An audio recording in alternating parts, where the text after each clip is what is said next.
అసలు ప్రభుత్వాలు ఎందుకు భూమి కేటాయింపులు చేస్తాయి?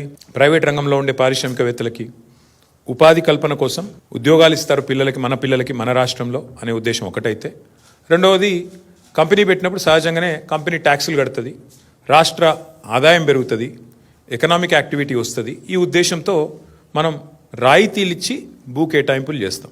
ఇది ఈ ప్రభుత్వం ఆ ప్రభుత్వం అని కాదు. స్వాతంత్రం వచ్చిన నాటి నుంచి భారతదేశంలో ప్రతి ప్రభుత్వం, కాంగ్రెస్ ఉన్నా, తర్వాత టీడీపీ ఉన్నా, మొన్నటిదాకా బీఆర్ఎస్ ఉన్నా, ఎవరున్నా పారిశ్రామికవేత్తలకు, ప్రైవేట్ పెట్టుబడులకు స్వాగతం పలకడం అనేది ఒక ఆనవాయితీగా వస్తూ ఉన్నది.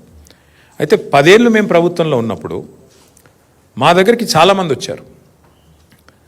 అందులో కొంతమంది బ్రోకర్లు ఉన్నారు, కొంతమంది పారిశ్రామికవేత్తలు ఉంటారు. వాళ్ళు వచ్చి ఏం చెప్తారంటే, సార్ హైదరాబాద్లో మాకు విలువైన భూములు ఉన్నాయి, నాకు నాచారంలో ఒక 10 ఎకరాల భూమి ఉంది, గతంలో ప్రభుత్వమే కేటాయించింది, నేను అక్కడ పరిశ్రమ కూడా ఒక 10 ఏళ్ళు నడిపినా, కానీ ఇప్పుడు పరిశ్రమ మూతపడిపోయింది, ఇప్పుడు ఆ 10 ఎకరాలు నేను ఏమైనా చేద్దామంటే నాకు మరి అది పారిశ్రామిక జోన్లో ఉంది, అక్కడ నేను అపార్ట్మెంట్లు కట్టుకుంటా, నాకు పర్మిషన్ ఇయ్యి అని చెప్పి కొంతమంది బ్రోకర్లు వచ్చారు.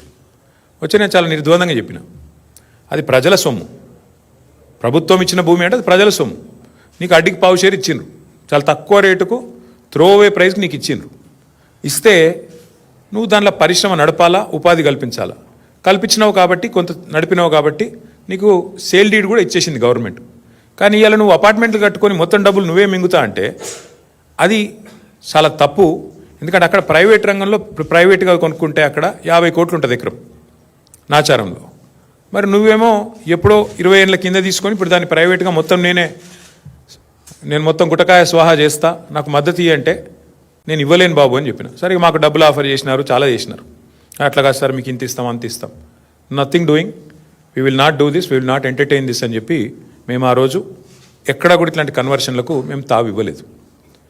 కానీ ఇవాళ ఎంత పెద్ద భూ కుంభకోణం అంటే ఇవాళ రేవంత్ రెడ్డి ప్రభుత్వం తెరలేపింది సామాన్యమైన భూ కుంభకోణం కాదు. 1 కాదు 2 కాదు, హైదరాబాద్లో చాలా చాలా పెద్ద ఎత్తున మన దగ్గర పారిశ్రామిక వాడలు ఉన్నాయి. ఉదాహరణకి హైదరాబాద్ నడిబొడ్డున అజామాబాద్ ఇండస్ట్రియల్ ఏరియా ఉంటుంది, పక్కనే బాలానగర్, కుకట్పల్లి, జీడిమెట్ల, నాచారం, మల్లాపూర్, ఇంకా చాలా ఉన్నాయి చుట్టూ పారిశ్రామిక వాడలు హైదరాబాద్లో ORR లోపల బోలెడు ఉన్నాయి. ఎక్కడ కూడా ఇవాళ మార్కెట్లో మీరు చూసినట్టయితే అక్కడ ఎకరం 40-50 కోట్లకు తక్కువ ఎక్కడ ఉండదు. గజాల లెక్కనే ఉంది, ఎకరం లెక్క కూడా లేదు. గజాల చొప్పున 2 లక్షలు, 1-1.5 గజానికి ఈ స్థాయిలోనే ఉంటుంది.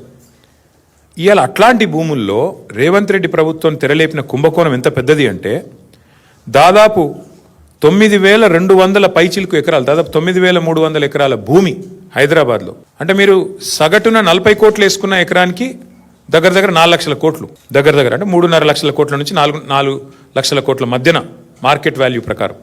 లేదు 50 కోట్లు వేసుకున్నారనుకో సగటున, దగ్గర 5 లక్షల కోట్ల విలువ చేసే ఆస్తిని, అందులో మరి ఇవాళ ఆయన అనుయాయులకు, ఆయన వందిమాగదులకు, ఆయన బామ్మర్దులకు, ఆయన తమ్ముళ్లకు, ఆయన చుట్టూ ఉండే బ్రోకర్లకు ఇవాళ ఒప్పందాలు కుదిరించి ఒక అతిపెద్ద భూ కుంభకోణానికి రేవంత్ రెడ్డి ప్రభుత్వం మొన్న జరిగిన కేబినెట్ సమావేశంలో తెరలేపింది. ఇది నేనేదో ఊరికే ఆషామాషిగా ఆరోపణలు చేయట్లేదు.